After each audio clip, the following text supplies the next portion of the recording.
Layout క్రమబద్ధీకరణ పథకం పేరుతో కాంగ్రెస్ నేతలు 50,000 కోట్ల దండుకునేందుకు స్కెచ్ వేశారని కేంద్ర హోంశాఖ సహాయ మంత్రి బండి సంజయ్ కుమార్ సంచలన వ్యాఖ్యలు చేశారు.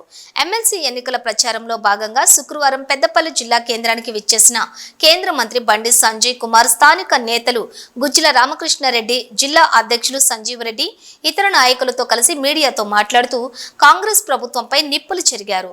ఎల్ఆర్ఎస్ పేరిట పైసలు ఎవరు చెల్లించొద్దని, కాంగ్రెస్ అధికారంలోకి రాగానే రాష్ట్ర ప్రజలకు ఉచితంగా భూములను క్రమబద్ధీకరిస్తామని గత ఎన్నికల్లో హామీలిచ్చిన కాంగ్రెస్ నేతలు ఇప్పుడు డబ్బులు ఎందుకు దండుకోవాలనుకుంటున్నారని మండిపడ్డారు. ఈ సందర్భంగా గత అసెంబ్లీ ఎన్నికల సమయంలోని నేటి సీఎం, నాటి పిసిసి అధ్యక్షులు రేవంత్ రెడ్డి, బట్టి విక్రమార్క, ఉత్తమ్ కుమార్ రెడ్డి, సీతక్కలు మాట్లాడిన మాటలు, వీడియో క్లిప్పింగ్స్ ను బండి సంజయ్ మీడియాకు విడుదల చేశారు. ఇచ్చిన మాట మేరకు ఉచితంగా ఎల్ఆర్ఎస్ చేయాల్సిందేనని, లేని పక్షంలో ప్రభుత్వం మెడలు వంచుతామని హెచ్చరించారు. యువతకు నెలకు 4,000 నిరుద్యోగ భృతి ఇస్తామని మాట తప్పారు. 14 నెలల పాలనలోని ఒక్క నిరుద్యోగికి 56,000 రూపాయలు కాంగ్రెస్ బాకీ పడిందని, ఫీజు రియంబర్స్మెంట్ బకాయిలు 7,500 కోట్ల బకాయిలు పేరుకు పోయాయని అన్నారు. 317 జీవోను సవరించి న్యాయం చేస్తామని చెప్పిన కాంగ్రెస్ ప్రభుత్వం కమిటీల మీద కమిటీలు వేస్తూ కాలయాపన చేస్తున్నారే తప్ప పూర్తి స్థాయిలో అమలు చేసి చర్యలు తీసుకోలేదన్నారు.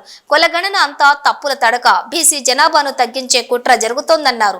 సీఎం రేవంత్ రెడ్డి దమ్ముంటే కేంద్ర బడ్జెట్, రాష్ట్ర బడ్జెట్ పై బహిరంగ చర్చకు రావాలన్నారు. ఈ ఎన్నికల్లో తీర్పు కోసం యువత యావత్ రాష్ట్రం ఎదురు చూస్తోందని, బీజేపీ బలపరిచినటువంటి అభ్యర్థులకు ఓటేసి గెలిపించాలని కోరారు.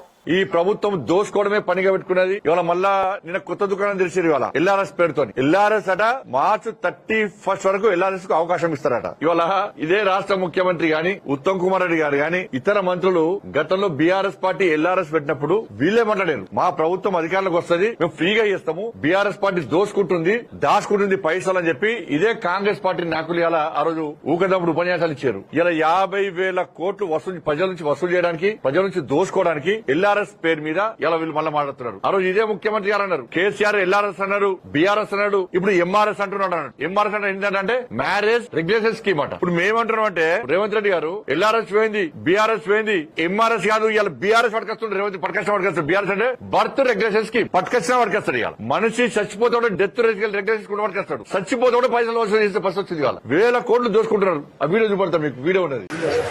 No TRS, no LRS. TRS వద్దు, ఎల్ఆర్ఎస్ వద్దు, కాంగ్రెస్ ఏ వద్దు, మేము అధికారంలోకి వస్తాం, వచ్చినాక రెగ్యులరైజేషన్ ఉచితంగా చేస్తామని చెప్పి వాళ్ళ రక్తాన్ని పీల్చాలనేటువంటి ఆలోచనతో రాష్ట్ర ప్రభుత్వం ఉంది. వీలైతే అసలు కట్టబాగండి. ఇబ్బడి ముబ్బడిగా మీరు తీసుకొచ్చిన అప్పులన్నింటినీ కట్టడానికి ఆ అప్పుల భారం ఈ రోజు ప్రజల మీద వేస్తా ఉన్నారు. ఈ రకంగా ఇక ఎల్ఆర్ఎస్ పేరుతోటి కొత్త మళ్ళా అంటే దోచుకోవడానికి, దాచుకోవడానికి, ప్రజల దగ్గర చిల్లి గవ్వలేకుండా చేయడానికి ఇదొక నాటకం. టీఆర్ఎస్ అయిపోయింది, ఎల్ఆర్ఎస్ అయిపోయింది, ఇంక ఎంఆర్ఎస్ తెస్తాడంట.